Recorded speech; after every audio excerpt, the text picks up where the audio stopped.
bad. Let me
heavy fish. Oh my god. That might be my 20. Hey everyone. Welcome to Chasing the 20 Inchers. What's up, Sean? How you been? Not bad, Carlo. How about you, bud? Pretty good, pretty good. I got to see you yesterday up there in Marysville for the fishing expo they had up there. That was a pretty cool show. Yeah, that was bigger than I expected. A lot of vendors, and it was full, like jam packed, especially when I got there in the morning. So Yeah, we got to meet Ken from Ken's Jigs for the first time, and he had quite a nice little display out of all his tackle that he makes. And we got to pick up some of our tackle from him that we had ordered.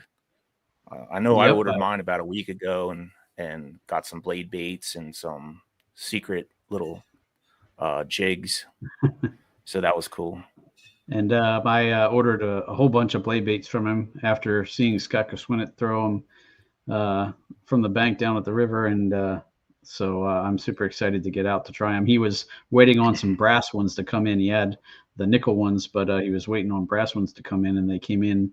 So I just told him to hold on to them, and I'd meet him up at the show. So yeah, nice. I want to grab some of them too. But yeah, guys, if you ever want to order anything from Ken's Jigs, you can find him on Facebook, or you can call him. I have the number down on the bottom here.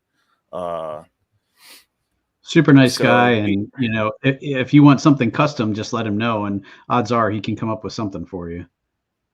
Yeah, he does a lot of custom stuff for people, which is a little sneaky, but it's cool.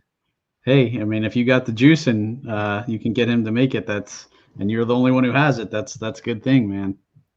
Yeah, he I guess he was talking to me yesterday about I guess some guy came up to his booth yesterday and seen some of the jigs that I special ordered from him, and he was like, "Oh, where can I get some of them? Can I buy those?" He's like, "No, these are for special orders." So, but I guess the guy might have, called him or whatever and made an order for him. But I can't wait to try them. They're a little sneaky jig, pretty sweet. I think they're going to be pretty good, man. So yeah. If I feel a little distracted, I'm just trying to help our guest get logged in here. He's having a little technical difficulties, but all right. Well, while you're doing that, I'll go through and give some of these codes that I got for some of our sponsors. We have a code for Achigan brand. You get 20% off. Use code Chasing20s. That's a one-time code, guys. So get a big order in, get 20% off. Use code Chasing20s. I got another code here for Little Miami Outfitters for 10% off fishing rods. Railblazer, the promo code is Chasing25. You get 25% off. And if you want to support the show, there's a link down in the description. Click on that link, and we get a little kickback for for that code, for that link. It helps support the show, guys. So if we can keep this going as long as we can, that'd be great. If you could And I help us out know doing that. we said we were going to highlight some of the stuff we got. I wanted to show you guys this. It's a Visi pole that I got from them. It's I had one of the other ones from Yak Attack, but I almost like this one. The lights at the top seems a lot brighter. It also will do a strobe and a bunch of other cool things. But all in all, just a cool product. It's like super long, super tall, and so I was super happy with that. And thanks to the folks over there Yeah. for letting us try that out. Yeah, Railblazer, they got lots of stuff on their website.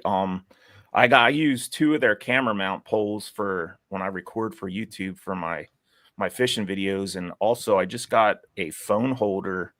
I should have had that stuff ready so I could show it online, but the phone holder is like super cool. I don't no more have to keep my phone in my life vest. I have it right there in front of me. I have it on a little tether, so it's not going to fall in the water. Especially during tournament season, I could just grab that thing, take my pictures, put it back on the phone holder. I have it right in front of me. It's perfect. And I also got a I forget what the thing's called. It's like something that you can stick it to your countertop and put your line Oh, a on it, line spooler. Yeah. and you don't have to worry about having somebody either hold your line, pencil or whatever. You try This and hold thing's it with your awesome. feet or put it in your Crocs. Yeah, and not only that, you can put it. It has a mount for my kayak too. So if I'm fishing tournaments and I want to change lines to like from 12 to 10 or something like that, I can do it right there in my kayak without any, you know, craziness going on with tangling up with stuff or whatever. So that, I mean, you guys check out their website. They got hundreds of items on their website. So another thing, while we're waiting for Gene to get in here, I wanted to go over something that kind of didn't make sense to me for some of the kayak tournament stuff that's going on this year. Um, we have like 3 different tournaments going on in August, all on the same day. And I was talking to my wife about it today a little bit, and I was like, I don't understand why they did this, because there's not a lot of people that I know that are going to throw in $350 to fish all 3 of these tournaments, or whatever the price is. It's going to be around $300. So it was the Kayak Adventure Series, the No Limit Power Hour, and the PA Bass Nation Kayak Series. They're all having their tournaments on August 9th. Obviously, the Kayak Adventure Series is a day-and-a-half tournament. It starts on a Friday, so August 8th and 9th is the Kayak Adventure Series. But Native is also having theirs, and PA Bass Nation is having theirs. It's like, that's something I don't like to see, especially on our home river here at Susquehanna River, because I mean, I guess it's my own opinion, but to me, it seems like they should have broke them up a little bit. There's plenty of time throughout the spring, summer, and fall that they could have done these tournaments. But Any other that's just river, my and that wouldn't opinion. even be possible to fit that many people on it. Luckily, with the Susquehanna and the boundaries that you have on those tournaments, that it is a pretty huge section of river. But still, that being said, that's a lot of people to be on the river all at once. So It is, and the thing is, you're kind of depending on what tournament series you wanted to fish. Uh, I don't know how many people are going to fish all 3 of them, but that's a big chunk of change to throw out for a weekend. You know, yeah, I don't know why they did that, but that was kind of bothered me today when I found that out. I don't know if PA Bass Nation rescheduled that date for the Susky, but I do know that you need to be a member of the PA Bass Nation for the AOI points. So you would have to pay the membership fee and the entry fee to get into that tournament. But gotcha. Wow. the other two, they don't have membership fees. I think, I can't remember what Native was. I think it was 130 last year. They might have went up a little bit to 135 or something like that. And when I fished the Kayak Adventure Series, it was like somewhere around 130, 125 or something like that. But I kind of wish they would have split that up a little bit, but that's my opinion. I'm just being No, I guess agree. biased because it's our Yeah, home river, but I think that it makes sense, guys. So, I mean, hey, Ken's on saying evening, good evening. So, and yeah. Jose Jose, chimed yeah, in. Yeah. that's one of my employees at work. So Oh, he that's always cool. watches every week. It's cool to see him on here. Um, yeah, so we're just trying to we're trying to waste a little time here till we get uh Gene Jensen on here. Hopefully he can figure it He's out and get on here. struggling. His phone is not cooperating with him. He's having trouble, and it's weird. It just keeps sending him in circles when he's trying to sign in. But he said I'll be home by 7. I can do it on my desktop. And I was like, we're live now. Yeah. But But what about fishing? Have you been out at all, Sean? the last time I went out was on the Juniata with you, so I am missing it. I almost went. Let's see, what day was that? On Friday. Um, right, it was supposed to snow in the afternoon, but I was off all day, and I almost went in the morning. And I wish I would have, because I saw, at least from the bank, because I saw Scott went down and did okay from the bank. He got a few, so I was kind of wishing that had me regretting that I didn't even try.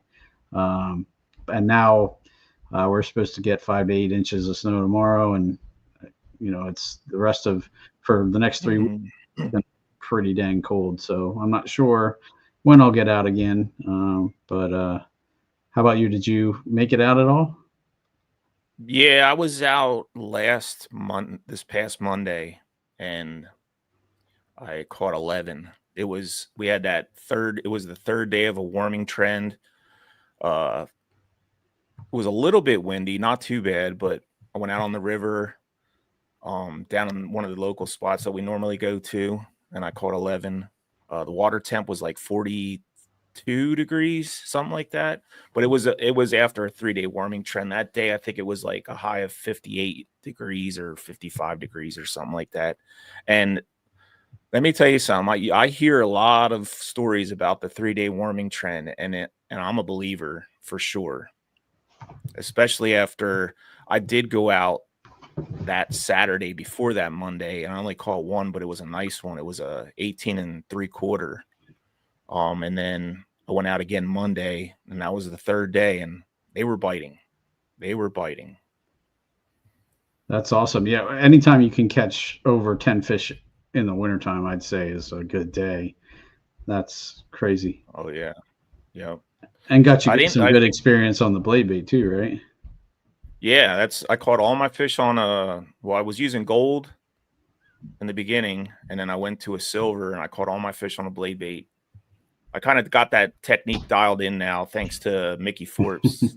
He was the one that showed me how to fish it correctly, and I took one whole day, and that was the Saturday before that Monday, and I just dedicated that day to learning how to fish it, and then Monday I put it to work. I had a good day. That's awesome. No big ones though. On Monday, I think my biggest fish might have been 16 inches, but it was still fun catching them in the wintertime. So hopefully he can get in here and figure this out. We Yep. can get I'm him just on here working. and bunch of questions for him for this new kayak trail that he started. I think it's called the Team Kayak Trail or the Kayak Team Trail, Yeah, something like that. I It's was a looking at two-man it. team. Yeah, and I was excited to try it, or for a team tournament, because that's definitely a different dynamic than kind of what you see normally. That, like, obviously boat tournaments a lot of times are team tournaments, but not too many kayak ones. So let's see. Sorry, I'm just chatting with him here. Yeah, that's fine. I'm sure once we get him on, we can talk about it because he's got some interesting stuff going on with this team trail. He's coming to the Susquehanna this year with this team trail, so I think Yep. me and Sean are going to team up and get on the river and see what kind of damage we can do. So look out. Um, yeah, look out! That might be the day I catch a 20-incher. That would be awesome. Can you imagine that? Well, Yeah. I was telling Carlisle yesterday. Well, we were talking to John Steigler from STG tackle, and he also guides on the Susquehanna. We were talking about PBs, and I told him that my PB was 21 and a half on the Juniata, but if you believe it or not, I did not win big fish that day because Mike Reinhold at the awards came up to me. He's like, "Oh man."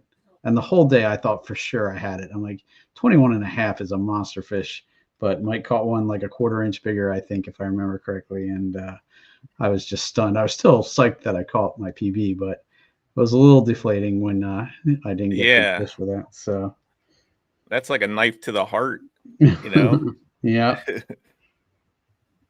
yeah, Hey, that's Mike, frustrating. if you're listening, good job, buddy.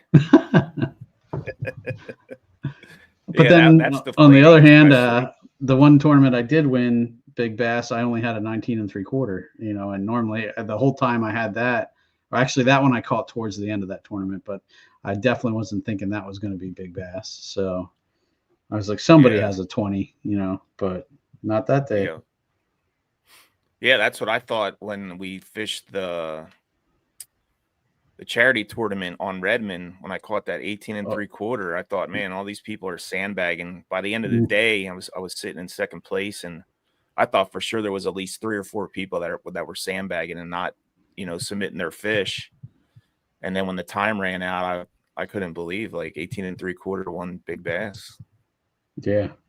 Yeah, that was crazy. But I mean, I think out of 25 anglers that day, only eight anglers caught fish. So that was a tough day. Yeah, it was a tough day. I was lucky to get my limit. I think you caught a limit too that day, didn't you? You Yep, got third yep, place, didn't you? I did, Yeah. but it was a small It was a limit struggle process. bus. It that was tough, and yeah, like I said, a majority of the field struggled. So Redmond can be tough. Yeah. Redmond is definitely a tricky lake at times. I mean, I think it's definitely not quite the same fishery since it got drained and or not drained completely, but lowered. And then anytime you do that, the fish kind of it changes them a little bit. So you got to refigure things out. Yeah. Yeah. I did want to bring up this weekend, Friday and Saturday, 10th and 11th, Susquehanna Fish and Tackle Bass Fest 2025. So you guys need gear, get out there. They got all kinds of specials going on. They're gonna have I believe there's a couple elite anglers that are gonna be there doing seminars. They always have crazy seminars there, so definitely go check that out because I was just going to pull up the list of people that are coming because it's a pretty good field if I remember Yeah, correctly. the angler of the year, I think Corey Johnston's gonna be there. Awesome. Um, Jay Shakurat is gonna be there. Okay. Um, There it is. who's the other local guy that SFT sponsors? Um, why can't Let's I think of see. his name? Matt Becker is coming. Yeah, Matt Becker's Greg gonna be Greg there. DePalma. That's the name I was trying to remember. Greg DePalma. He's from New Jersey. Yep. He'll be up here. Gray Buck. Chris Johnston. Let's see. Nick Kusavis. Yeah, I think And he's a Mega Bass pro. yep. You're right. So, and he's been there before. I think I met him at one of their other seminars. So Yeah, that's so definitely guys, if you need anything, now's the time. They're going to be putting on some seminars, and I believe at every seminar they give away something. they have Raffle raffles. off. Yeah, they have raffles going on the whole all day. I think every hour they give away something. You get a ticket when you Yeah. walk in the door, and they just give away Yep. stuff. So definitely cool to And I know check those out. George has probably one serious list of specials that he always has every year. So yeah, Yeah, stop by, when check you it out walk if you around got the time. store, they have signs all over the place of, well, this is 50% off. Y'all, I think when you walk in the door too, they hand you a flyer that has all the sales on it too. So, Yep. and if Well, the what's one going thing, on? what's that? What's is he trying to still get on or? Yeah, I think he's trying. He's just trying different things on his phone. He tried to restart his phone, so he's Well, definitely. he must be. they must have some really bad service down there. Is he from he's from Georgia, right? Yeah, yep. Yeah. He's a Braves fan and a Georgia Bulldogs fan. I don't know if I should Yeah. mention that, but yeah. So you guys that are just tuning in, we are trying to get Gene on here. I guess he's driving. He must be driving home or whatever, but he's having issues getting in. He's having issues with the Wi-Fi or whatnot. So you just be patient for a little bit, and we'll see what happens here. Yeah. We have a few more people in the chat. Scott Harper's Hepner saying hello, and Lawrence Taylor mentioned that he was at the fishing show yesterday, and he said it was great to support some local businesses and Yeah. got to meet Ken, and I think hopefully Ken's chatting away there too. But it seemed like when I was there, Ken was having a pretty good show, and hopefully that continued throughout the rest of the day and today. So it was definitely Yeah, cool to see. he was telling me yesterday that a couple people came up and were saying that they heard about him through our show. So that was cool. That's really cool to hear that people are actually watching and went up to him to check out his baits and stuff like that. So that was really Yeah, and cool. Ken saying thanks for all the support because that's cool. That I mean to hear him tell us that you guys are watching the podcast and then also helping him out. That's just good, awesome all around to know that you guys are tuning into us and then also you're checking out Ken's stuff and our other sponsors. Railblaze will let us know of some people using the affiliate link, so that's awesome. Keep that up. That helps the show. Helps pay some of the expenses that this show brings. So definitely, if you guys can keep that up, that's awesome too. But any of our show sponsors, if you can support them, we appreciate it and we know they do. So For sure. Scott said he was there yesterday too. yep, we saw a bunch of local guys. We saw who was there talking to Jake Harshman with us. Oh, Larry. Yeah, Larry Akonsky. Larry Akonsky came up Yeah. and So when he first walked up to me, I was like, "Oh, there." I didn't recognize him at first. I think he might have shrunk a little bit, but when he came up to me, I'm always so happy to see Larry. He's such a great guy, man, and Larry one is heck of a fisherman too. heck yeah, yeah. Oh man, just joining teams with him at the KA team tournament, that was something special. Yeah. Right? That's something I don't think I'll It ever was. forget. So No. hey, while we're Hopefully waiting, we I can know do that again. last week I missed the river gauges, so I wanted to just shout those out real quick. We said we were going to try and keep those cover those each show. So the Harrisburg gauge right now is at 5.41 feet, a flow of 44,200. The Marietta gauge is at 47,400 feet per second and at a height of 38.06. So that's all pretty average for this time of year, I'd say. Not hard paddling in Marietta. I know I'm not 100% sure how that correlates to the Harrisburg one, but the Marietta one would be an easy paddle for most of Wrightsville and that area. So, but it does look like it did come up though.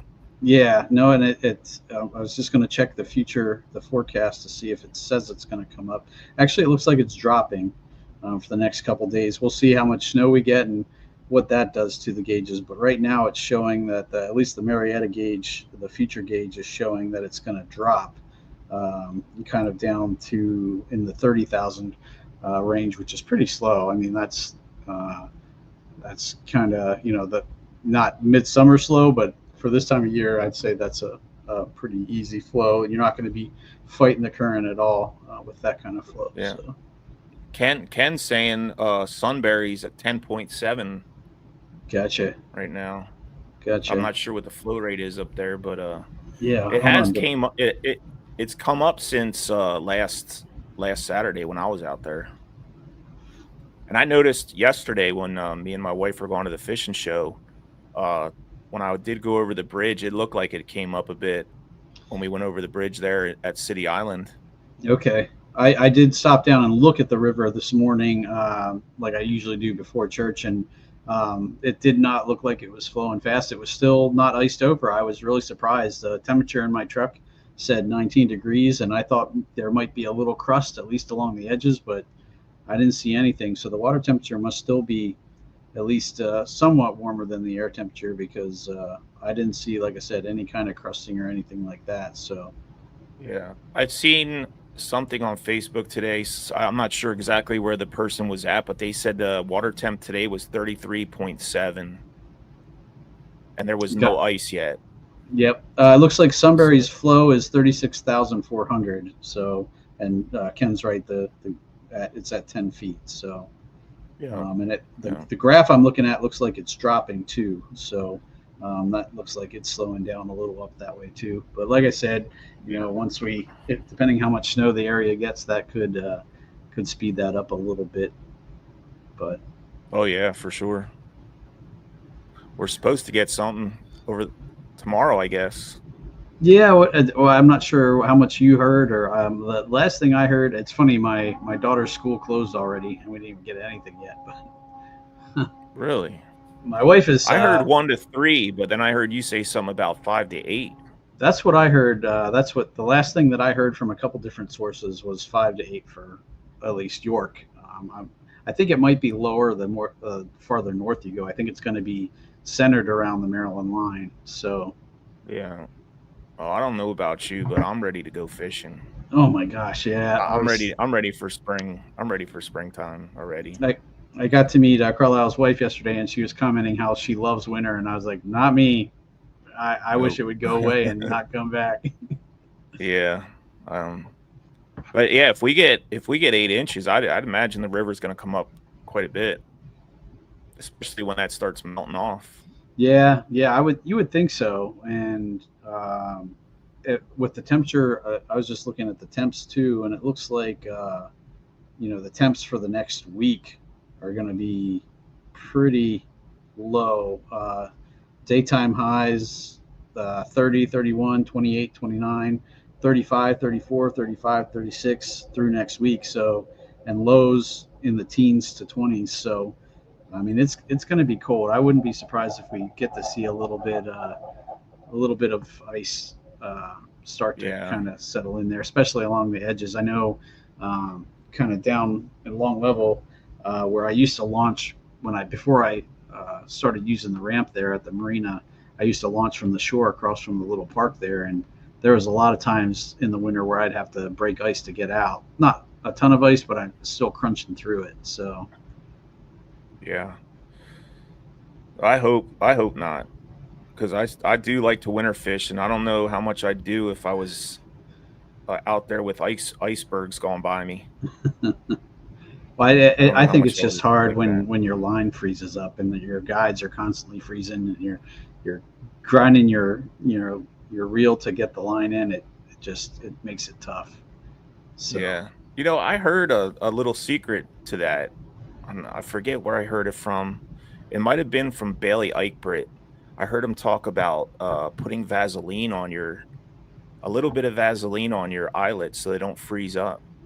I I did don't hear know if that. that I works. heard I it never tried. on Tackle Talk podcast. He was talking about different ways to do that, and he was kind of the mindset that anything you put on your guides could be problems. But I'm like, if it helps you go out there, and depending on the rod, if it's not a crazy expensive rod and you don't mind trying it, because I mean, he was saying that he'd heard WD-40, all sorts of stuff to just keep your lines Yeah. or guides from freezing up. And when I was fishing at Redmond when it was cold, and um, I was just dipping my rod in, which probably doesn't help in the long run, but at least it lets you make a few more casts before it freezes up again. So I've done that before too, yeah. Um I just uh I just hope we don't get ice. yeah, That's my hope. that pretty The much is a last game stopper when you get the big ice. Yeah, But yeah. But the last couple days I was like really itching to get out, but it was just way too windy to do anything in a kayak. yep, and that's what Ken was saying too in the chat too, that it's looking to be windy still pretty for the windy the next next couple couple of days. days. Yeah, Tuesday Yeah. especially, it looks like Tuesday's got some pretty crazy gusts. Looks Mm. like sustained winds of 15 with gusts up to 35. So that Yeah, means the that's river not is going to safe be, for yeah. The last time I that's not went safe down for to, kayak fishing. yeah, I went down. I should have posted that video on here. I went down to the marina with the kayak in my truck with the anticipation of putting in. And when I got down there, I was like, holy cow, there was like, 2 foot breakers at the shore, just at the boat ramp. Um, and I was like, they were just continually smashing up against the wall there at the marina. And I was like, there's no way. I did see one guy out on a kayak, and he was, uh, I think I sent a picture to Mickey because he was asking me if I went out, and he's like, "Oh, that's my neighbor." And then he texted me later and said that the guy got down to the marina and turned around and went right back, and said he was probably going to call his wife and have her come pick him up because it was just too crazy. So Wow, props yeah. to him for trying. And I actually, when I left the marina, I drove back down along the river to see if I could see him just to make sure he was okay. And he was still, he was right along the shore. And I think he was just working his way real slowly back down to the ramp that he put in at. So Wow. Yeah, he must have really wanted to get out there. it I was, just it was choppy. Yeah, I know there was even Saturday when I was out last Saturday or Monday. Um, we had some wind gusts where when you got sideways, it felt like a little tippy once that wind starts blowing. So I couldn't even imagine like being in chop like that and dealing with the wind. That's hopefully he had a dry suit on. He did. It looked like it anyway. So I could see big red sleeves and everything. So I'm pretty sure he was sporting a dry suit. So. Yeah. But yeah, you have to be really Well, careful with it. One time I rolled, it was in those same kind of. Luckily, it was warm, um, but I was in pretty heavy chop. I paddled up a creek because I noticed it started to get windy, and I was like, "Well, I'll just see what it's like when I come back out." And when I got back out of the creek, it was, really bad. And I was like, "Okay, well, I got to paddle into the wind to get back up to the boat ramp. So I'm just going to rest here for a second, get my wind." And that was before I had pedals or a motor. So I knew I had a pretty good paddle ahead of me, and I just put my paddle down and I was going to rest for a little bit. And one wave hit me, turned me sideways, and the next wave hit me and rolled me right over. So oh wow. luckily, it was I had just got that kayak, and my plan was when I got back to the boat ramp, I was going to flip it and get back in just to to learn how to do it. So I only had one fishing rod with me and like minimal tackle, so I really didn't lose much of anything.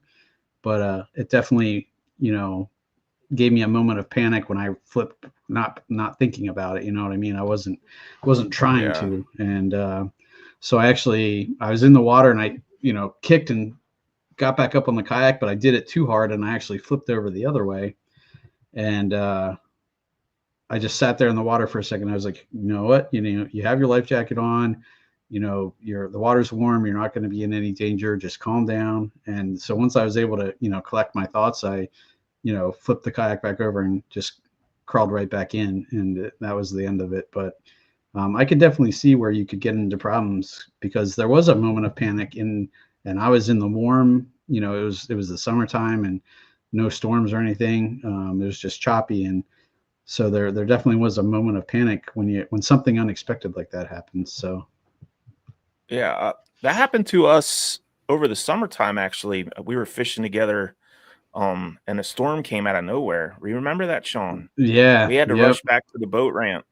mm-hmm, We rushed back to the boat ramp and waited it out, and it passed by in like 10 minutes, and then we got back out on the water and started catching fish again. yep. I remember that. That was one of the we could see it coming from a ways on the radar, and it kind of looked like it was just gonna scoot to the north of us, but for like Carlisle said, for 10 minutes there, we sat at the boat ramp and it got a little nasty. Um, Yeah, it did. It was and like that Lake Sinclair or something. that happened to me actually in the fall up north when I was at my parents or my in-laws cabin. There's a little lake by their place, and I was out on the water, and was looking on my phone for a storm cell moving to the north of us, and it looked like it was like pretty far north of us. It wasn't raining on me or anything, but I was out in the middle of the lake and huge like lightning and then instant thunder, so it's right there. Like I said, it on Yeah. the radar it looked well north of me, but man, that scared me. I freaking paddled my butt off to get over to the shore and just got off the water at least. I still knew I Yeah. wasn't 100% safe because I was in a bunch of trees and stuff, but I just thought it was better than sitting out in the middle of the lake with my rods sticking up in the air. Hmm. Yeah. I did want to mention I started a group in Facebook for chasing the 20s. So everybody, go over there and check it out. And also, we wanted to start something for like the beginning of our show every podcast that we come on where people can post their catches from the Susquehanna River, and they can post them on that group page, and then we can share them on the podcast just to highlight some of the catches from the Susquehanna. I thought that would be a cool thing just to do for our listeners and watchers.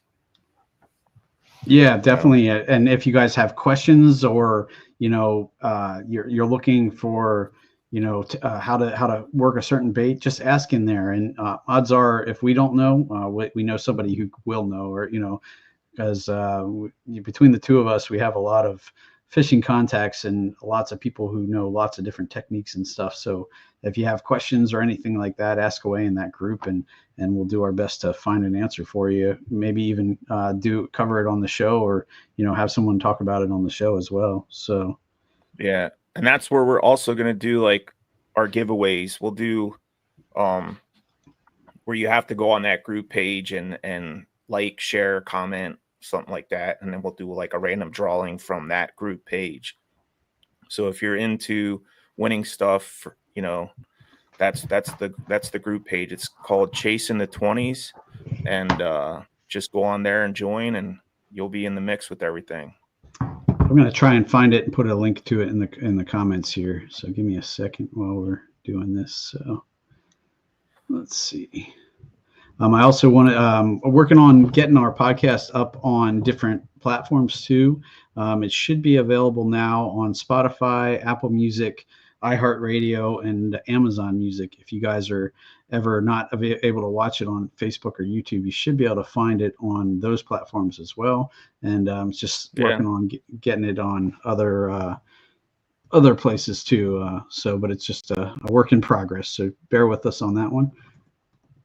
Let's Yeah, see. just give us a listen while you're driving to work or whatever. That's what I do a lot. I have a pretty far drive to work every day. It's close to 55 minutes or so. And all I do is just put fishing podcasts on and listen to them every day when I'm driving to work and coming home. So, you hear anything from Gene yet? I just checked. Just got. He said he'll be back in his office in 10 minutes. So if you guys can bear with us for 10 All more right, minutes, he should hop on. So awesome. While we're doing that, while we're waiting for Gene to hop on here, I did write down some. If anybody's interested in kayak fishing tournaments that are on the Susquehanna and the Juniana River, I wrote some dates down and which series they are. So I'm going to start off with MAKBF. They're coming to the Susquehanna July 12th and the 13th. I believe that's two separate tournaments. So if you're interested in that, check out Mid Atlantic Kayak Bass Fishing Series. Uh, the Kayak Anglers of Central PA are coming June 21st to the Juniana, and then July 19th to the Middle Susky, and then August 2nd to the Lower Susky or the Conowingo Dam. yep. So So if that's you're Dangler's interested choice. in, yep, and also the Kayak Anglers of Central PA is human powered only, so no motors in that one. The MAKBF you can use motors. PA Bass Nation Kayak Series, I believe you can also use motors in that one. They're coming to the Juniana September 20th. And I Fall fish in the believe, Judiana. That could be interesting. That could be a fun time. yeah, yeah. And I believe if it didn't change, which I tried to get a hold of Josh Sims today to see if I could get an answer on this, but he didn't answer his phone. But I wanted to see if they changed that date because of the Kayak Adventure Series and the no limit power hour, the native no limit power hour being the same weekend as their tournament on the Susky. So if it didn't change, there's going to be 3 options, guys. You can fish all 3 or you can fish 1. It don't matter, but there's going to be a lot of kayakers on the water that day on the Susquehanna River. To say the I can least. guarantee that. But can you imagine if you have a good day and you're signed up for all 3, there's a chance you could take all 3. I mean, that's not out of the Oh realm of yeah. possibility, man. If you find them, man, that could be a heck of a payday. So. Oh, for sure. For sure. You could walk out there. You could walk out of there with probably over 10 grand, I would say. Yeah, that's crazy. So keep that in mind, guys. If you're into the kayak tournament fishing, check them dates out. You can also find them on their websites and on their Facebook pages. I just wanted to go over that with you guys real quick while we're waiting for Gene to hop on here. So I seen you put the group on there. We'll share that. That's the group that I was talking about, the Chasing the 20s, for the group page on Facebook, where you can get into the giveaways and post your pictures of your catches on the Susquehanna River so we can share them on our podcast and stuff like that. So that'd be cool. Yeah, absolutely. We'd love to highlight your guys' catches, and celebrate everyone doing well out there. So you got James. James, hi everyone. I think he's a new listener. Yeah, welcome, James. Thanks for joining us. Welcome, James. Yeah, thanks. Oh, Ken has on there. Yeah, he was sharing a table with Jim's Creekside Flies, and he had some really good, real cool looking jigs and stuff, like hand tied stuff. So definitely check him out. I can try and find a link and put that in there too. But he had some really cool stuff there as well. He had he he had a lot of hair jigs, didn't he? Yes. And yeah, I was talking to him. And he has like a fly tying background, so his hair jigs are top notch. So yeah, they looked really sweet. Definitely. Let me see while we're waiting here if I can find a link for him. James Flies. Maybe we can throw that in the chat as well. Yeah, Scott says he never fished the Susquehanna River, but he would like to, maybe this year. Scott, you got to fish the Susquehanna River. It is one of my favorite places to fish, especially in the summertime. I love it in the summertime. We were up there 2 weeks ago. It was me, Sean, and Mickey. We were up there, and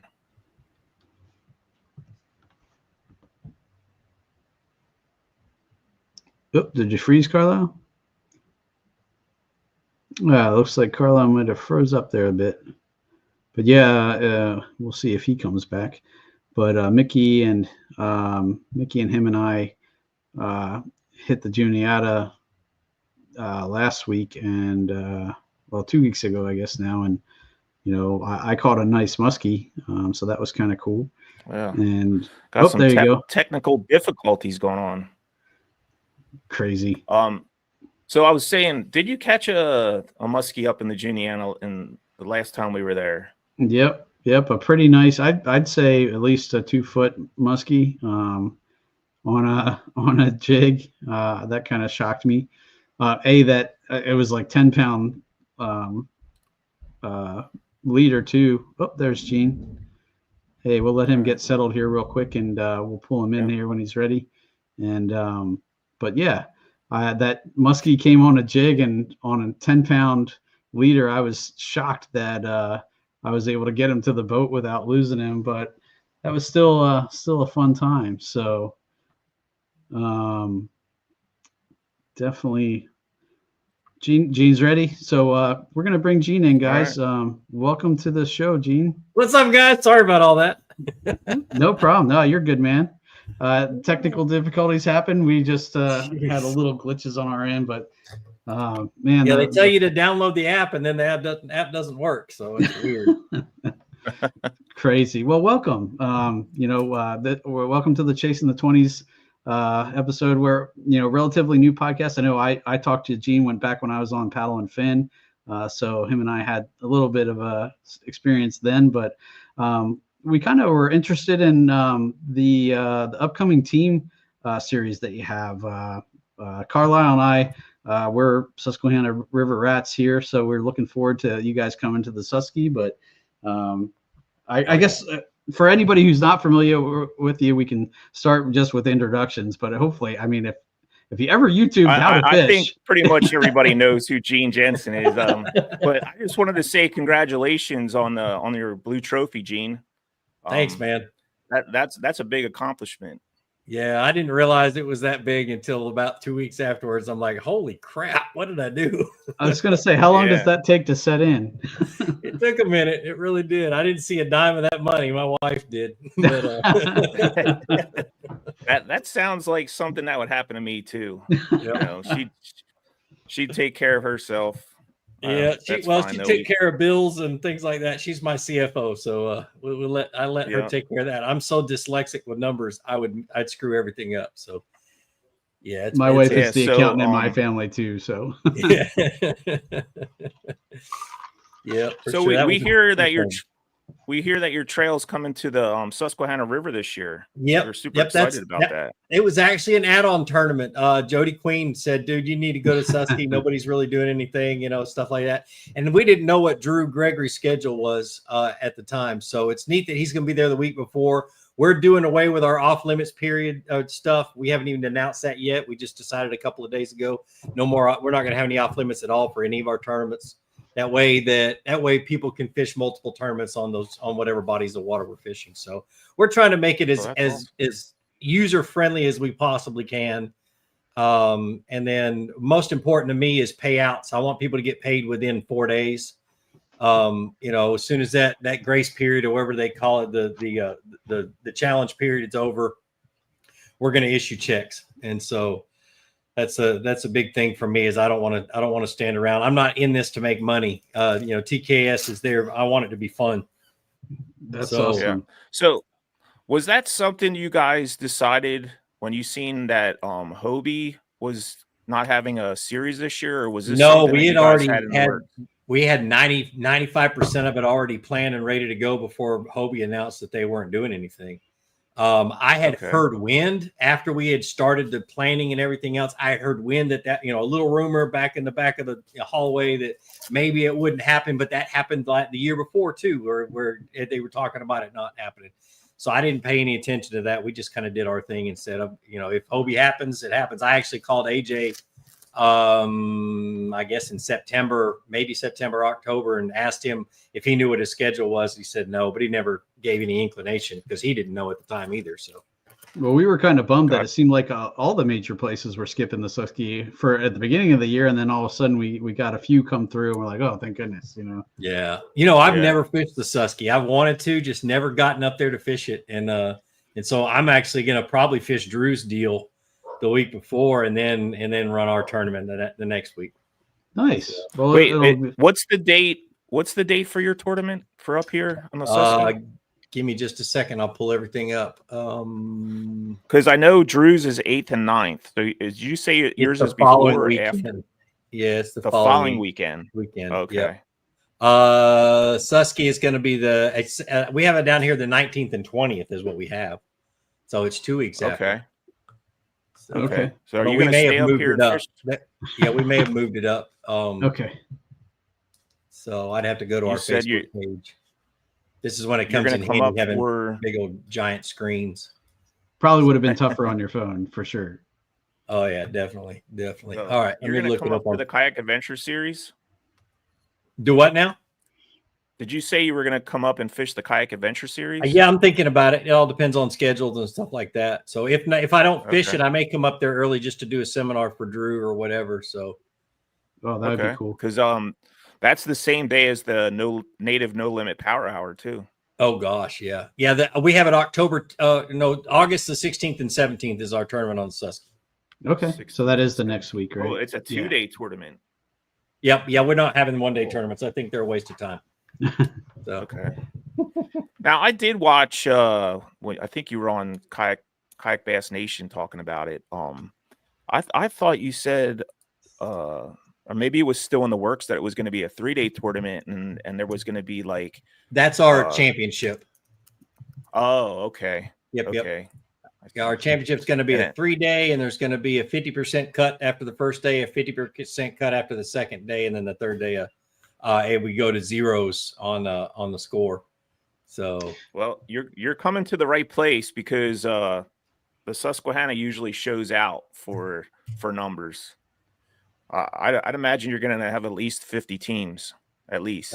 That would be so awesome. That would be, I mean, right now we've got a lot of sponsors that want to sponsor the tournament, but we don't have any numbers to go off of. So, yeah. What we're begging people to do right now is just go pay the $25 membership fee. So at least we have some numbers to go off of. And okay. These sponsor dollars are going to go into the pot. They're going to go into giveaways. They're going to go into, Bonafide's already going to give away a kayak and, stuff like that. But we've got to have numbers to try to show them. So that's kind of our push right now. It's just memberships. Gotcha. So, and what made you want to do a team tournament? Where did that come from? I used to fish weekend or weeknight team tournaments with my best friend. That's how I got introduced to tournament fishing. Just going out and just working together, trying to grind out a limit in these local tournaments. And I'm like, well, why can't we make this a national deal? Fishers of Men does it. And there's a couple other major big boat tournament trails.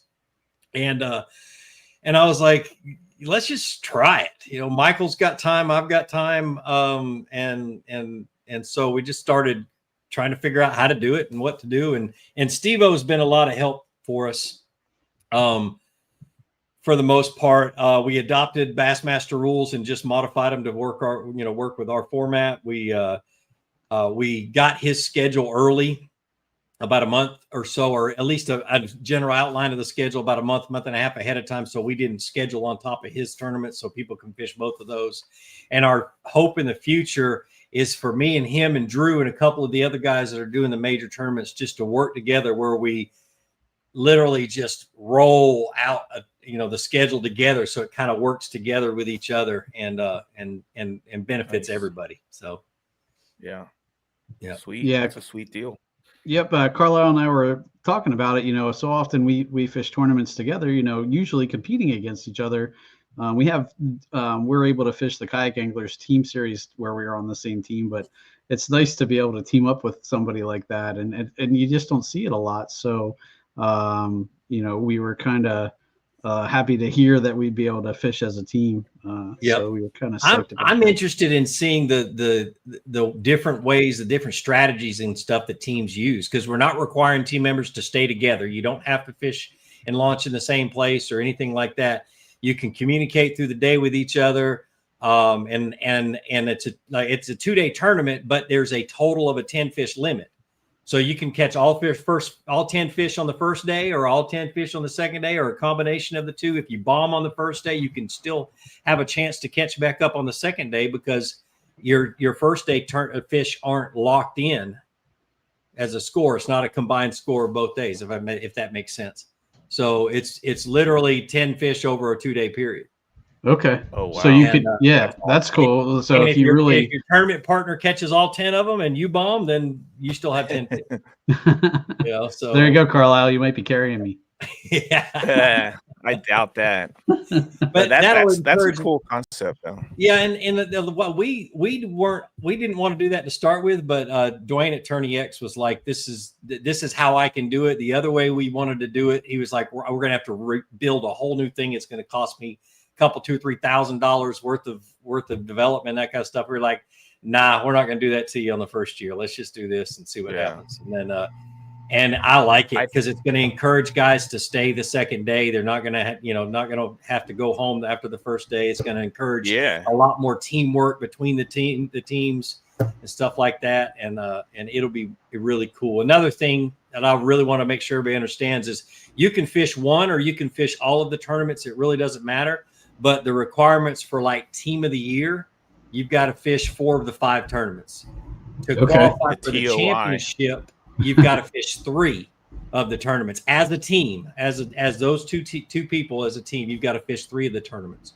Okay. to qualify for the championship. I don't want it to be a, hey, you breathe on my website, you're qualified for the tournament. I want it. Right. You're going to have to do something to say that you're serious about fishing the championship. Well, that's cool too, because in some team events, you see people partner hopping quite a bit, and if you're gonna do that, you almost got to find someone you can work with at least for a few tournaments. So Yeah. Yeah, I'm sure there's going to be spats between partners. So, do you guys have like a timeline of when you're gonna put out the schedule and the boundaries? So the schedule is on our website, or on the Facebook page, not on our website. It's on, I'm looking at it right now. I did link the Facebook page in the chat there too. So if Good. anybody wants to check that out, you can go in the chat there. Good. Yeah, the schedule's on our Facebook page, and then the first tournament, we just finished building it on Tourney X today, which is the Lake Murray tournament on March the 1st and 2nd. We're still learning all this stuff, so we're learning how to get these things built in and stuff like that.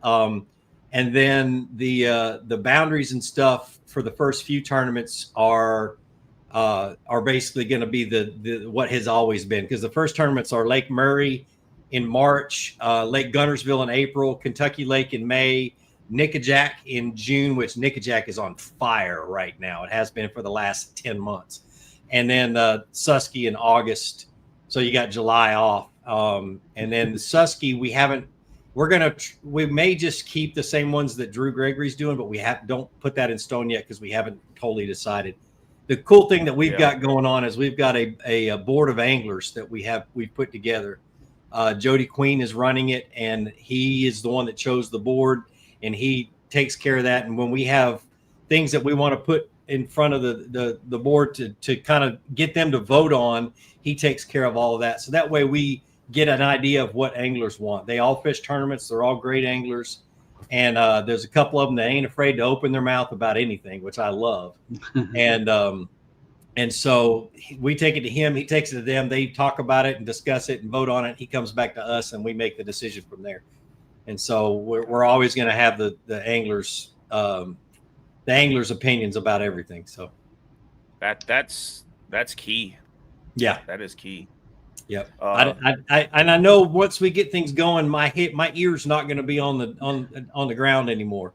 I'm going to be worried about this, that, and other things. And so I want people that are actually doing it to come to me and say, and these are all, guys that know me, but I want them to go to Jody, and then Jody come to me and say, we need to fix this and that and other stuff. We're not going to change rules during the season. There's not going to be a whole lot of confusion. I want it to be as simple and easy as I possibly can make it. So, Gotcha. Yeah. Well, with Jody involved, it doesn't surprise me at all that the Susky is, because Susky is one of Jody's favorite places. Yes, I know. And there's no membership fee for that, right? It's just you pay to get in the tournament, and that's it. No, right? you still have to be a member. Yeah, yeah. And like I said, membership fees this year are only $25. Okay. And that gives us numbers. It also puts a little bit of money ahead for us to do things with. Special things with the tournaments. We haven't mapped out what all that is yet, so we can't say anything about it. But we want to make the championship really big. We want to make, and it may not be big the first year, but we want to take that money and put it to good use. Michael's getting ready to retire. He's owns a business down in South Georgia, and it runs itself. So between me and him, we got the time and the money to do it. We just don't want to lose money doing this is the biggest thing. So. Yeah. Well, I think you guys are going about it the right way, and getting angler input and stuff like that. You have some really great places. It sounds like Gunnersville, and definitely some bucket list places for people. Oh, it's Gunnersville the first week of April. I mean, if you could pick a 2-week period, it's the first 2 weeks of April, the best weeks on Gunnersville, and it's the same weekend as the Major League, what is it called? The MLF, Major League, what's it called? The Cup, Major League Fishing, their championship. Okay. Oh yeah. And so it's that exact same weekend, but by the time we get on there, there's only going to be 10 boats on the water from that tournament. And so and Gunnersville's full of places that those boats can't get to, which is great. Right. That's cool. I never fished Gunnersville. I'd like to. Yeah. Oh gosh, I guide on Gunnersville, so it's it's legit, man. It's a fun, even though it gets hammered, there's so many fish out there, and there's so much grass to fish, and it's you're still looking at 30, 40 fish days and big ones. So Wow. Nice. That's awesome. Nice. I had some more questions written down here. Let me see. So the payout, I mean, not the payouts, the tournament fee, how much are they going to be for every tournament? So for every tournament, it's going to be $200 a team. So $100 an angler. So $200 a team plus the fees. And we figured out all the fees last night. So it's going to be a total of $109.99 is what the entry fee for each person is going to be. So that's Tourney X fees and stripe fees is what we're including in that. So it's all published right up the top. When you go to sign up, you'll know exactly what you're paying for. And then 100% payout. And depending on how many people sign up, we've got a little app that actually helps us figure out all the money and all the payout. And so, yeah. And then hopefully we can get some sponsors to jump on board. We're working on a couple of them for, for big bass. We're going to have a big bass pot that's going to be totally separate. There's, at least that's our goal. And then, trophies and things like that. It's going to be a lot of fun. The trophies are going to be really cool. The winners trophies are going to fit together and look like one big trophy together. And when you pull them apart, they're going to be that's cool trophies. Yeah, that is cool. That's cool. Yeah. Good deal. So we're working on that with Duke right now at Catch. Oh, awesome. Yeah, Duke does some good trophies in addition to everything else he does. But yeah, I told him, I said, I want somebody to see one behind somebody in a picture and know exactly what trophy it is. Oh man. Yeah, that tournament fee's a little lower than the normal ones. So that's a good that's some a of the good deal national right there. Yeah. And if we see if we through the anglers see that a need to raise it, we will. But right now, I don't, that same thing with it. Now our membership fees being $25 this year will go up to $50 next year. And they all expire the 31st of December every year. So that way it just keeps the books a whole lot easier. We can keep track of them. So, but now would you have like a big bass would be like an extra $10 or $15 per person? Would you? Yeah, say? If we charge that much. If not, if we can get a sponsor to take care of that, then it'll be free. I mean, big bass will just be a $500 check from a sponsor. Nice. And so that way it doesn't come out of the entry fees. I don't want to pull anything, like I said, out of the entry fees except for the winner, winnings. Yeah. Yeah. Cool. Very cool. You had anything for Gene, Sean? Any questions that you had about the? I was just gonna, while we have him on here, I was gonna pick his brain about cold water fishing. I don't know how much, for Carlisle and I are here in Pennsylvania. It was like 19 degrees out this morning, and we have 5 to 8 inches of snow coming tomorrow. But do you have much experience cold water fishing? Yep. Yeah. Yep. I absolutely love it. And now that live scope's a thing, dude, force based sonar you give me a jerk bait now, and that's all I ever want to throw this time of the year. Gotcha. But the biggest thing is to understand that they're still going to be around the bait no matter where you are. Find the bait and find the fish. They just tend to suspend largemouth in general tend to suspend a whole lot more this time of the year than they normally do. So you'll find them in and around and up, chasing bait. Down here, our water temperatures are still in the high 40s, low 50s. Okay. And so I'm waiting for them to get into the mid to low 40s. That's when jerkbait and Alabama rig really come into play around here. I was just going to say, A-rig is something that I was going to start breaking out here if we can get water that's not going to freeze. So yeah, that's your problem. Yeah, I'm glad I don't have that problem. Good grief. Yeah, a little bit jealous. 2 weeks. I'm heading down to Florida to start fishing. I usually go for a month and stay down there. So the Bassmaster kayak series tournament is going to be down at Kissimmee, and I'm always down there at the end of January, early February anyway. So I'm going to fish that one. But I'm also going to hit Kenansville and Fellsmere and all my favorite lakes that are down there. I was going to ask you, what's your tournament plans for this year? Do you have, yet?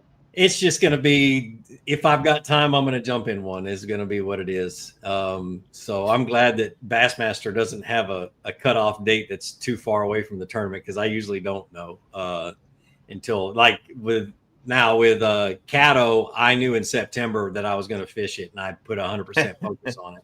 But that's I just wondered. got I was just going to ask you that, because that's pretty impressive if you didn't know. And Oh no, I saw it. Well, I know Caddo and Bistino pretty good. I fished like 5 or 6 tournaments on them, and I was like, Caddo in the fall, I'm not going to miss one down there. It's just not going to happen. Yeah. I love it. I was going to fish Caddo for the tournament until I realized that Bistino was going to be 9 feet low.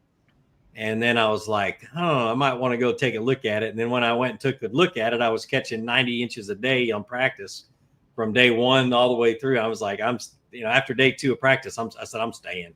And I drove 80 miles every morning to get to the boat ramp. Wow. Yeah. Wow. It sounds like, Sean, we need to get live scope for winter fishing. Oh, I hear you. I love me some jerkbait fishing. So Lowrance has got the new Eagle Eye that just came out. I just got one. I actually have it mounted on a tripod for my Bonafide. I just haven't gotten the water with it yet.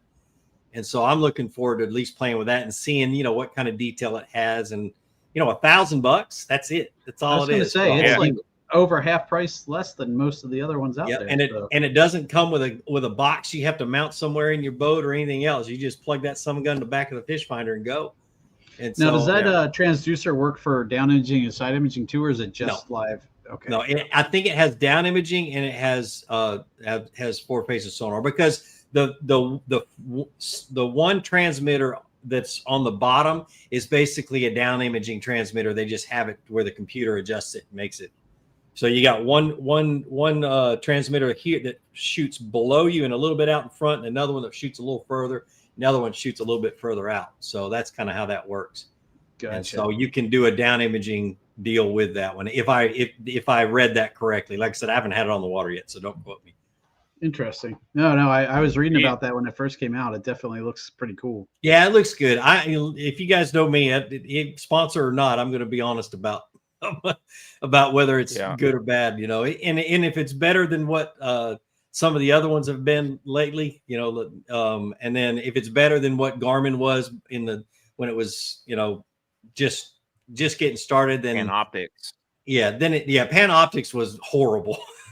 Yeah, but that's the first I used, and then Humminbirds looked like Panoptics for the longest time. Now they're getting a little bit better. They got a little bit of an upgrade. And if this one's as good as that, then I'm fine with $1,000 for that. So, oh yeah, that's not a bad price for live scope. No, you don't need to see the fish winking at you. I mean, you just got to be able to know it's there and see your bait. Right. Yeah. Nice. And that's what I run a Bonafide. I was going to say, you're doing the Bonafide Power now, right? The big guy. Yeah, PWR is my main boat, and then I just finished rigging up the XTR before Christmas. And that thing it's ridiculous how I've got it rigged up. I can't wait till everybody sees the pictures. So I basically rigged it like I would a bass boat, and where I can stand up on the front all day. The only thing I wish it had was a pedestal seat for me to lean up against. There you go. Yeah, but definitely it's going to be interesting. I don't see me getting away from the PWR for every tournament, but if there's a tournament where I've got to stand up and fish, I'm going to be on it. So okay. Yeah, very cool. That's what I run. I still run the SS 127. I love that kayak. Gosh, I do too. It's a great kayak. Yep, it's fun. The PWR just fixes all the little things that we didn't like about the SS. Like that's all it does. The tail swinging all the time. Yep, just the upgrade. So yeah, I always have that problem with the tail swinging out when it gets windy. Yep. I guess I could probably get a rudder for that, but that's what I did. I got the rudder, and I didn't install the whole thing. I installed the steering cables, and then I put a heavy duty bungee cord to lock the rudder down as best as I could.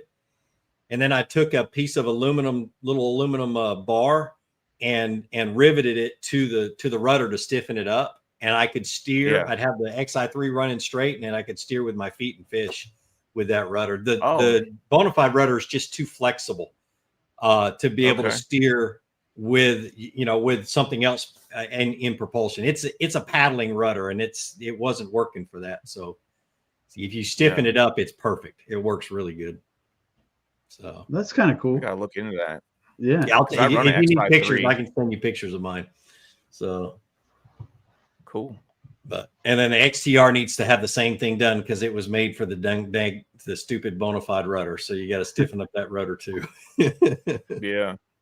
Huh. I run a Hobie Outback, and I had the same thing when I first put my motor on it. The rudder just flexed too much to be proficient in turning you. So, but yeah, it's definitely not a horrible upgrade to do if you have to. So. No, the PWR, I've actually got an aftermarket aluminum one that changed the world for me when it comes to rudder steering. That's exactly what I did on my Outback as well. Yeah, so. Worth every dime. Yep, it's light and doesn't flex. Yeah. Yeah, I just seen that video that you did with the magnets under the seat. That's a brilliant idea. Yeah, dude, I was like, seen that, Sean. No, what was that about? Actually, I have them right here. I have the extra ones. So I took and I put little slits underneath the lip of the seat on the padding and slid these little square magnets, rare earth magnets underneath into the slits and positioned them, and then took another one and put it on the outside, and they hold my tools. And so my scissors and my pliers stay right up under the lip of my seat. So I don't have to go looking for them. I just grab them and use them. That's brilliant. Yeah, and so when you got a fish in your hand with treble hooks, you don't want to go digging for your pliers. They're just sitting right there. So I felt like a genius after I figured that one out. Yeah, I'm in the middle of getting ready to order some of them just to do that. Yeah, they're dirt cheap. Just do a little research on Amazon and make sure they're the ones that people are using to hold actual tools to like the wall and stuff like mounts on the wall and things like that. Well, there's a power rating. So you have the link in one of your videos for the I probably do magnets, right? Yeah. Yeah. What do these say right here? These are the ones I ordered. Rare earth. They're 35s is what they are. 35 power. Okay. Which is the power rating is what it is. So. Yeah. I would have never thought to do that. Yeah. That's genius. I just got tired of digging for my daggum pliers and my scissors. I would never dig for my scissors. I just used my teeth to cut my line because I couldn't get to my scissors fast enough. Yeah, that's cool. Well, we're looking forward to you guys coming up to the Susquehanna. Actually, we're really looking forward to having you come up for your first time ever fishing it. It's something that it's a river you want to fish. That's what I'm afraid of. A lot of you have to move up here, man. That's really all. Yeah. You don't get to fish for smallmouth much. No, I don't. I have them up in a couple of the lakes, and Gunnersville has them too. I'll catch one in Blue Moon on Gunnersville, but a couple of lakes in North Georgia have them. The rivers do. Some of the rivers here in the area do. But then again, they're few and far between. It's not like it's not like gangbusters. But man, I really want to get up there and fish it. But the biggest reason I wanted to do the Susky is I want to gauge the numbers of guys up there. So you guys who are wanting us to have more tournaments up north, show up and bow up. Let us know the numbers, and so that way we can say, okay, there's two possibilities. Either we have a couple of tournaments a year up there, or we have a whole different division up north, and we run two divisions. Maybe not next year, maybe the year after, and then we can go with that. 2024 Bassmasters. What was the numbers, Sean? 223 or 4 anglers. I was going to say it was well over 200. So yep. Yeah, I can see at least. I mean, the minimum number 50 teams for your trail coming up here. Yep, which would be awesome for your first. Yeah, and we're watching California too. If they show up out there, then maybe we'll have a tournament or two out there. But they have a history of showing up sometimes, and sometimes they don't. and then they complain about us not having tournaments out there. I'm like, what are we supposed to do? You know, that's a Yeah. lot of money to get out there and do that kind of stuff. Exactly. It makes that's tough to plan. It's when the numbers are variable like that. So Yep, for sure. But I know you guys will show up. I'm not worried about that. I just want to see the numbers so I can really, you know, put something together for sure. I want to see your first hook set on a giant Susquehanna smallmouth. When you come up here. So they're a different breed. Yep, my biggest smallmouth to date is a 7.9. And so, any idea on length? We're kayak fishermen. Nah, so I was in a boat. I was on Lake Erie. Okay, Lake Erie, gotcha. And it was 20 some odd feet of water, and I only have one picture and one video of that fish because somebody stole my camera. Oh no! 3 days remember later. You talking about that. Yeah, I had my camera stolen, so I really only have cell phone video from back then when it happened. But I'm not worried about that. It'll happen again. I'm looking forward to just. I want to go up and just jack them. Yeah, it'll be fun. You will. You're going to be amazed on how strong these fish are up here. They're a different breed. Yep. Although Lake Erie smallies aren't anything to sneeze at either, man. Yeah. Yep. I'd love to get up there and do that again, but it'll be a while for sure. I now that I have these big water kayaks, I really am not scared to get out on crazy water. That'd be fun. Yeah. So cool. All right, Gene. Well, Sean, if you don't have anything else. Yeah, I was just going to say, I did put a link in the chat about where you can find more info, the Facebook page and everything. Anything else that any place else? I know I saw there was a few YouTube videos linked on that page, but I think that's probably the best source of information is that Facebook page. I'm imagining that Facebook page. Get on it and get the alerts from it because we're going to do a couple more live deals actually from that page. If for some reason StreamYard wouldn't let us do it from the page last time, and we got all that figured out.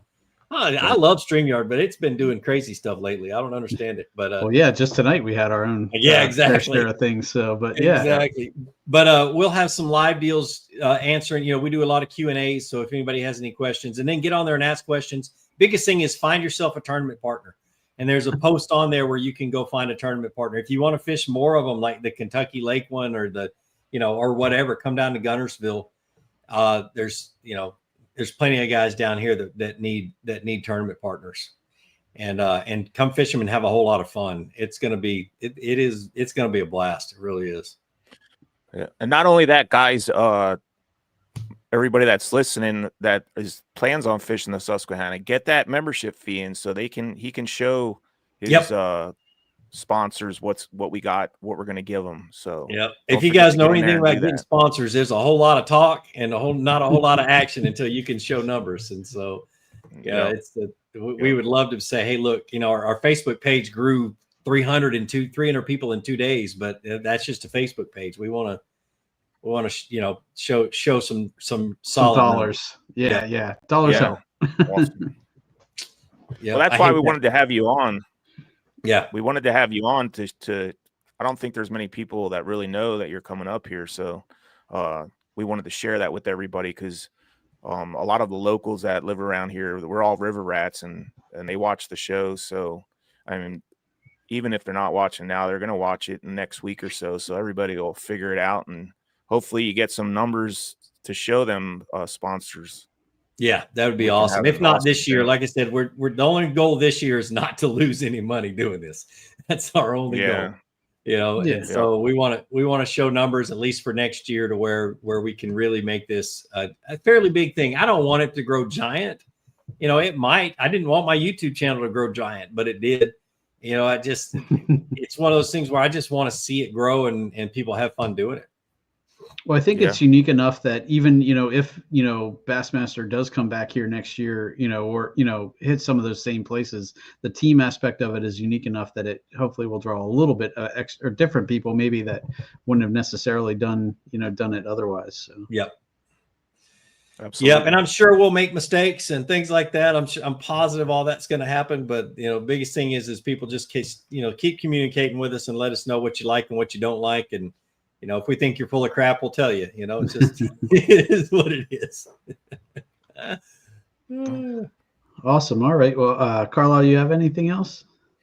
Oh, just if he wants to shout out anything before we close it down. Yeah, any sponsors to shout out or anything like that? Oh yeah, dude. Go ahead. And One of the things that people may not realize, is that I signed with a new rod and reel company this last year, Cast King, which I was very reluctant to do it. Basically, 13 Fishing got bought by Rapala, and Rapala fired everybody. Wow. And so, across the board, they kept one person from all of 13 Fishing. And I'm not happy about the way they did it, but that it is what it is. Can't do anything about it anymore. But Cast King, I've always been friends with them, and I got to watch them start out being really crappy, junky rods and reels, and reels that I would never use, to where they care so much. They continually got better and better and better and better. Now on their just standard 200 size reels, I'm throwing full size bull shad, trick shads. I'm not scared to throw big baits. I'm not scared to their BFS stuff is really good.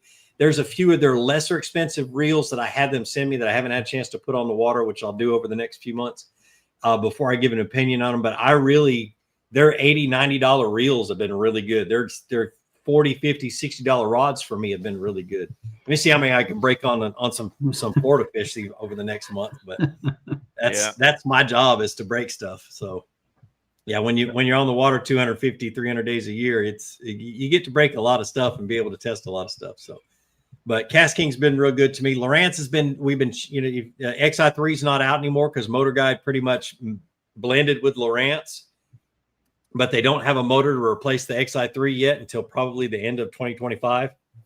And so we're kind of in limbo with motors, which I'm not happy about, because a lot of people are looking for bow mounted motors. Then there's not a lot of pickings out there right now. And I wish I could sell mine and make top dollar on them, but I've got to keep them because I got to run them. But that, and then biggest thing is guys, just go and subscribe to my YouTube channel. I'm going to be doing some fishing adventures this year, a little bit less instructional, because I have over 850 instructional videos. I want to do some instructionals that are included in some of my adventure travel videos. Not so much vlogging. It'll be a little bit like vlogging, but more of, this is the hows and whys, and this is how I do it type stuff, which is going to be pretty cool. So it's a teaching experience without being in your face teaching. So cool. Awesome. Well, I'm going to throw a link to your YouTube page here shortly, or right now. But yeah, get me over 500,000, dude. I'm so close. 479, I think you're at. Yeah, wow, and this time of the year, the numbers drop. I actually lose subscribers this time of the year because YouTube purges old accounts every month, and so I lose. And when there's hardly anybody fishing and everybody's hunting, I don't get as many subscribers. It happens. Same. Well, hopefully, we'll get you a few more subscribers here. Although I'm guessing pretty much everyone we've talked to has probably been on that YouTube site at least a few times. I still credit with you with teaching me how to throw a bait caster. So, that was one of the first videos I watched of yours. Which one is it? I have 3 of them. Which one did you the one watch? with your cousin, or like my nephew? When I was teaching my nephew how to throw a bait caster. Yep. And I was like, well, heck, if this kid can do it, I can do it. So, and I literally taught him on the video. And he's a fishing freak now. I mean, he's 20 years old and fishes like crazy now. So that's awesome. Yep. Awesome. Well, Gene, thanks for coming on. We appreciate you, and we're looking forward to fishing your series this year up here on the Susquehanna. Yeah, hopefully we'll run into you again while you're up here. So yeah, man, definitely. I'll be up there for a while, I think, and so I just got to find some good campsites, and that'll be pretty good. So it'll be fun. Awesome. Oh, what's that campsite right there where the Juniana comes in? I knew you were going to ask me that. I can never remember it. I never can remember that. That's the place. You can launch right from there. Mm-hmm. Yep, right from the campsite. I'll find it. That's what I'm doing down in Florida right now. Is I've got on my Google Maps, I've got campsites and launches. Matter of fact, this is crazy. I'll show you on Google Maps. It's probably one of the most impressive things I have on my phone. But if you go down to Florida, all right. So you see all those blue dots? Holy moly! Those are all boat launches. Those are all public ramps in Florida. And then this is the area I go to. Oh, wow. And then all of the yellow dots that are over, there's some down, and you can't see them. I got to zoom in a little bit more, but I've got campsites all over the state of Florida, and there's a ton of free ones everywhere. And I camp off the grid. I've got a generator and everything I need to run off the grid. But yeah, that's what I'll spend all of half of January and half of February doing, is basically bouncing around from campsite to campsite, just fishing wherever I want to fish. So, and that's the kind of stuff I want to have in the video, just to share how I do it and what I do and that kind of stuff. Awesome. Yeah, that's cool. Because a lot of people, overlook campsites, I think, and that can be its own cool experience when you do tournaments like that and camp out with a bunch of guys, and that's all part of it. Yep, staying mobile, and a lot of times I'll just sleep right in the parking lot of a boat ramp, and I've got a rooftop tent on my truck. I just pop up the rooftop tent and sleep. It was an expensive investment, but it has already paid for itself. I mean, in 2 years, I had over 100 nights in it, and you'd look at $100 a night at a hotel versus maybe $10 or $20 a night, if not free, somewhere. Yeah. Oh yeah. Nice. Yep. Yeah. Paid for itself already. Yeah, easily. Awesome. All right, Gene. Well, thanks again for coming on. I appreciate you filling us in on the team series that's coming up. Can't wait to see how it does.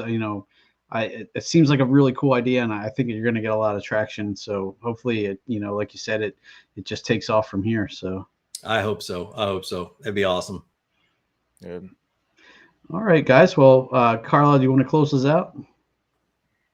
Yeah, I mean, just make sure you guys go check this out. Is Kayak Team Trail? Is that what it's called? Team Kayak Series. Team Kayak Series. Yeah, Team Kayak Series. Make sure you go over to Gene's YouTube channel, Fluke Master. Subscribe. He wants to get to 500,000. Let's get him there, and we'll see you on the next podcast. And we appreciate you, Gene, for coming on. Thank you so much. My pleasure. It was a blast. Thanks, bud. Good luck this year. Thanks. We'll see you. All right, Carlisle. So that wraps up another episode. And we'll have to see who we're going to have on next. We have a couple of ideas. Again, if you guys listening or watching have any ideas or any people that you'd like to see us interview or topics you'd like to see us cover, definitely hit us up. Either in the Facebook group or in the comments. We try and read all the comments and definitely get back to you as we can. So if you guys have any ideas, let us know. Yep. Yeah. And make sure you go over to the group channel on Facebook. I have it right here on the link for it. We'd like to see your trophy catches off the Susquehanna. You post them on there, and we'll get them on the show to start off the show every podcast that we do. So if you want to do that, you can go ahead and do that and follow along. And we also have giveaways every once in a while too. So that's where we'll be doing all the giveaways. Other than that, Sean, I think this about wraps it up. What do you think? Thank you guys for your patience. I know it took us a bit to get Gene on. Thanks for Gene for working through that and hopping on eventually. So for everyone who tuned in and waited for him to get on, we appreciate you. And I think that's it. Check out our sponsors. You can see them on the background of this page, and we talk about them a lot. At Chegan and Nico, Railblazer has been awesome. And Little Miami Outfitters also. So definitely, if you can have some time, check them out. We love all our sponsors. Are super thankful for them as well. So, yep. All right, guys. Thanks for watching. We'll see you in 2 weeks, and we'll have probably within a week we'll know who our guest is going to be, and we'll have that advertised on the Facebook group and all that, so you guys can look forward to it. And thanks for watching. Yep. Have a good night, guys.